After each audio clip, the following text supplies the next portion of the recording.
திருவள்ளூர் தொகுதியில் ஒரு வருடம் வந்து எனக்கு முடிவடைந்தது. இந்த ஒரு வருடம் முடிவடைந்த ஒரு பேக்ரவுண்டில் வந்து என்னால் முடிந்த விஷயங்களை சரி செய்யும் ஒரு முனைப்பில் ஈடுபட்டு ஒரு வருட காலம் ஒரு என்னால் முடிந்த எல்லா விஷயங்களையும் செய்துள்ள ஒரு தருணத்தில் முதல்ல வந்து திருவள்ளூர் தொகுதியை பொறுத்த வரைக்கும் இருந்த மிகப்பெரிய பிரச்சனைகள், ரயில்வே மேம்பாலங்கள், நிறைய இன்ஃப்ராஸ்ட்ரக்சர் பிரச்சனைகள் இருந்தது. இதில் 4-3 பிரச்சனைகள் இன்னைக்கு வந்து அட்டன் செய்யப்பட்டு இன்னைக்கு துரித நிலைமையில் அது நடந்து கொண்டிருக்கிறது.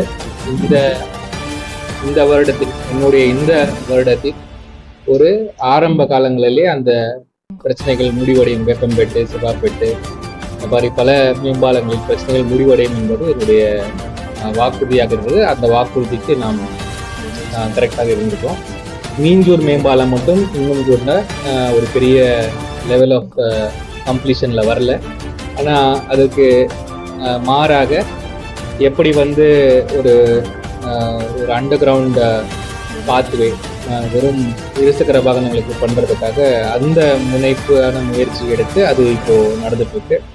இது இல்லாமல் நான் வந்து இந்த ஒரு வருட காலத்தில் முக்கியமான என்னுடைய பங்களிப்புன்னு சொல்ல போனால் இன்ஃப்ராஸ்ட்ரக்சர் விஷயங்களில் ஒரு பக்கம் இருந்தாலும் மக்களுக்கு மருத்துவ விஷயங்களில் வந்து இது வரைக்கும் எனக்கு தெரிஞ்சு ஒரு மிகப்பெரிய 71 லட்சம் ரூபாய் வரைக்கும் மக்களுக்கு அவசர மருத்துவ செலவுக்காக நம்முடைய ஒன்றிய அரசின் நிதியை பெற்றுத்தருவதில் என்னால் வந்து அந்த வேலையை செய்ய முடிந்தது. அது இல்லாமல் தமிழக அரசின் எல்லா விதமான தமிழக அரசாங்கத்தின் எல்லா விதமான திட்டங்களிலும் திருவள்ளூருக்கு ஒரு நல்ல பங்கு கிடைக்குமாறு நல்லா பண்ண முடியுது. எம்பி சொந்தமான நிதி, அதாவது மக்களுக்கு சொந்தமான நிதி தான் எம்பி ஃபண்டை வந்து திருவள்ளூர் தொகுதியில் சுமார் 41 இடங்களில் உயர் கோபுர மின் விளக்குகள், அப்புறம் வந்து ஒரு 450 பள்ளிகளுக்கு ஒரு புத்தகங்கள் வழங்குவது, இது இல்லாமல் பல இடங்களில் ரேஷன் கடைகள், ஆங்கன்வாடி மற்றும் பள்ளிக்கூட வகுப்பு அறைகள் அது செய்யப்படுறதுக்கான எல்லா வேலைகளும் நடந்து கொண்டிருக்கிறது. மற்றபடி வழக்கமாக நடக்கிற சிமெண்ட் சாலை, தார் சாலை இதெல்லாம் துரிதமாக நடந்து கொண்டிருக்கிறது. இது இல்லாமல் நம்மளுடைய +2, 10th மாணவர்களுக்கு அவர்களுடைய தேர்வில் நல்ல பயிற்சி, அவர்கள் நல்ல தேர்வு பெற வேண்டும் என்ற ஒரு காரணத்துக்காக ஸ்மார்ட் யூசி அப்படின்ற ஒரு நிகழ்ச்சியை நடத்தி அவர்களுடன் ஒரு லைசன் மாதிரி ஒரு நல்ல செய்ய முடியுது என்னால்.